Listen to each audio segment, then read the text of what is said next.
Hello दोस्तों, take advice में आप सभी का स्वागत है। अभी अभी क्रिप्टो मार्केट की एक बेहतरीन न्यूज़ निकल के सामने आ रही है जो कि हम आगे इस वीडियो में डिस्कस करने वाले हैं।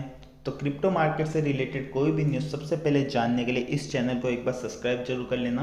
क्रिप्टो मार्केट की छोटी से लेकर बड़ी तक सभी खबर आपको यहाँ मिल जाएगी। इस चैनल पर आपको मार्केट से अप टू डेट रखा जाएगा। तो चलिए वीडियो को शुरू करते हैं। जैसा कि आप सभी को पता है कि आरबीआई भी क्रिप्टो मार्केट में अपना एक क्रिप्टो कॉइन उतारने वाली है। इस क्रिप्टो मार्केट की दौड़ में कोई भी आपको पीछे नहीं रखना चाहता, तो आरबीआई भी जल्द से जल्द अपना एक कॉइन क्रिप्टो मार्केट में उतारने वाली है। उस कॉइन को मार्केट में लाने के लिए आरबीआई को इतना टाइम क्यों लग रहा है, क्या क्या आरबीआई नए टैक्स रिफॉर्म ला रही है, आरबीआई क्रिप्टो में क्या टैक्स रखना चाहती है या फिर क्या एक्ट वो लगा रही है, उसी के रिगार्डिंग आरबीआई ने कल ट्विटर पे एक ट्वीट किया था।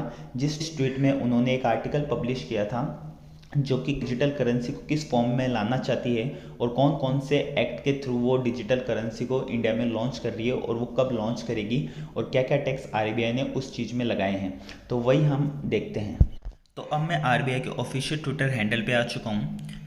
ये है वो ट्वीट जो आरबीआई ने किया था डिजिटल करेंसी के रिगार्डिंग। इस ट्वीट में उन्होंने लिख रखा है, central bank digital currency is this the future of money, key note address delivered by Shri T Ravishankar. ये हमारे आरबीआई के गवर्नर हैं और इन्होंने यहाँ पर आप देख सकते हैं कि एक लिंक भी दे रखा है जो कि उस आर्टिकल का है। जैसे ही हम इस लिंक पे प्रेस करते हैं तो हम उस आर्टिकल पे आ जाते हैं।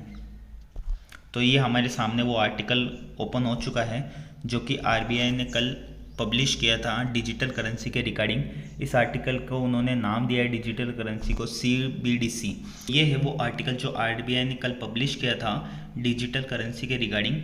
तो आप इस आर्टिकल को पॉज करके पूरा पढ़ सकते हैं क्या क्या आरबीआई ने क्या क्या नए टैक्स रिफॉर्म्स ला रही है आरबीआई, कौन कौन से टैक्स के तहत आरबीआई इंडिया में डिजिटल करेंसी को लॉन्च करने वाली है और कब लॉन्च करने वाली है, और आरबीआई को क्या क्या दिक्कतों का सामना करना पड़ रहा है क्रिप्टो मार्केट में आने के लिए, वो सभी आरबीआई ने यहाँ पर बताया है पूरा एकदम ब्रीफ में। मैंने ये पूरा पढ़ा है तो आपको मैं इसके मेन पॉइंट्स बता देता हूँ। तो इसमें यही लिखा है कि आरबीआई एक सीबीडीसी लॉन्च करने वाली है। सीबीडीसी मतलब सेंट्रल बैंक डिजिटल करेंसी एक इंडिया की लॉन्च करने वाली है आरबीआई। और तो पहले तो इस आर्टिकल में पूरा इस आर्टिकल के बारे में इंट्रोडक्शन है, फिर यहाँ पर बताया गया है कि सीबीडीसी क्या है, सेंट्रल बैंक डिजिटल करेंसी क्या है और ये इंडिया के लिए कितना इम्पोर्टेंट है।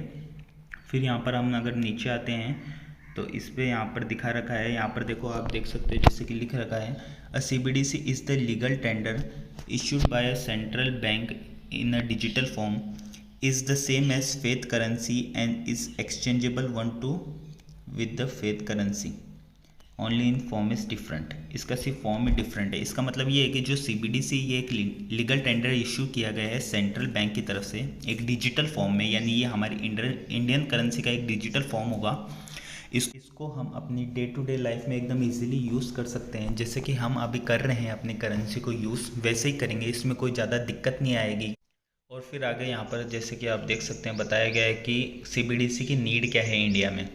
तो यहाँ पर लिखा है कि central bank face with dwindling uses of paper currency seek to popularise a more acceptable electronic form of currency like Sweden. इसका मतलब है कि जो पेपर करेंसी का उपयोग है इंडिया में वो धीरे धीरे कम होते जा रहा है, तो उसको सेंट्रल बैंक फेस कर रही है। तो हम यहाँ पर मोर एक्सेप्टेबल इलेक्ट्रॉनिक फॉर्म ला सकते हैं करेंसी का, यानी कि डिजिटल फॉर्म जो ज़्यादा एक्सेप्टेबल हो, जो ज़्यादा लोकप्रिय हो, यानी लोग उसे ज़्यादा यूज़ करें। जैसे कि अभी स्वीडन में हो रहा है, स्वीडन में CBDC है तो स्वीडन में इजी हो गई है सभी ट्रांजेक्शन, लोग ज़्यादातर यही यूज़ करते हैं। स्वीडन में कोई करेंसी नोट्स वगैरह यूज़ नहीं करता, वहाँ पर सभी इलेक्ट्रॉनिक फॉर्म यूज़ करते हैं। फिर हम अगर आगे चलते हैं तो आगे यहाँ पर बताया गया है कि इंडिया में नीड क्यों है। तो यहाँ पर इन्होंने चार्ट के थ्रू समझाया है। तो अगर हम लेफ़्ट वाला चार्ट देखें तो लेफ़्ट वाले चार्ट में लिखा है ऊपर chart 6 preferred mode of payment to receive money, यानी रिसीव मनी में रिसीव करने में मनी इंडिया में सबसे ज़्यादा प्रीफर्ड मोड कौन सा माना जाता है। तो यहाँ पर लेफ़्ट वाले में जो कैश है उसको ब्लू कलर में दिखाया गया है, रेड कलर से चेक को और डिजिटल को ग्रीन कलर से। तो लेफ़्ट चार्ट में जो फर्स्ट वाला है वो है प्रीफर्ड मोड ऑफ पेमेंट, वो पेमेंट का है, और जो सेकंड वाला है वो रिसीव मनी का है। तो यहाँ पर जो सबसे ज़्यादा है वो कैश का ही है दोनों में।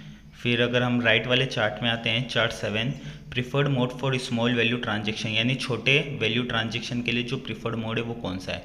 इसमें भी जो ब्लू वाला है वो कैश के लिए है, डिजिटल के लिए ऑरेंज है और चेक के लिए ग्रे है। तो इसमें जो 100 से बिलो है उसमें तो सबसे ज़्यादा कैश है, कैश लोग देना पसंद करते हैं, और जो 5000 के अबाव है उसमें सबसे ज़्यादा डिजिटली। तो आप देख सकते हैं कि लोग ज़्यादातर डिजिटल फॉर्म यूज़ करना पसंद करते हैं, यानी कि ज़्यादातर लोकप्रियता डिजिटल फॉर्म की है। यानी 5000 के ऊपर कोई भी अमाउंट हो तो डायरेक्ट लोग फ़ोनपे या गूगल पे कर देते हैं, कैश वगैरह कोई नहीं देता, डिजिटली सब कुछ करते हैं।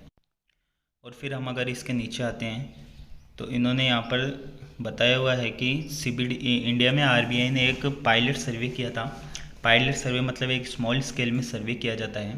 पायलट सर्वे को अगर मैं आपको एकदम इसी तरीके से बताऊं तो वो एक एग्जांपल से आप समझ सकते हैं कि जैसे कि हमारे देश में चुनाव होते हैं, तो चुनाव होने के बाद सभी न्यूज़ वाले अपना अपना एक एग्जिट पोल देते हैं। तो पब्लिक में जाते हैं, ऑन ग्राउंड जाते हैं, सभी से पूछते हैं कि आपने किसको वोट दिया या कौन सी पार्टी को कितने वोट आने वाले हैं, वो सभी से एक सर्वे करते हैं, फिर वो सर्वे हमारे सामने रखते हैं। तो वैसे ही ये एक पायलट सर्वे है। बेसिकली कोई भी नया पॉलिसी लाने से पहले एक सर्वे किया जाता है, कुछ लोगों से पूछा जाता है कि इस सर्वे से अगर लाएं तो आपके क्या क्या दिक्कत रहेगी, क्या क्या और इसमें हमें चेंजेस लाने चाहिए, तो वो उनसे पूछा जाता है। फिर तो एकदम एक्चुअल में लाने से पहले उनमें वो सुधार और कर दिए जाते हैं।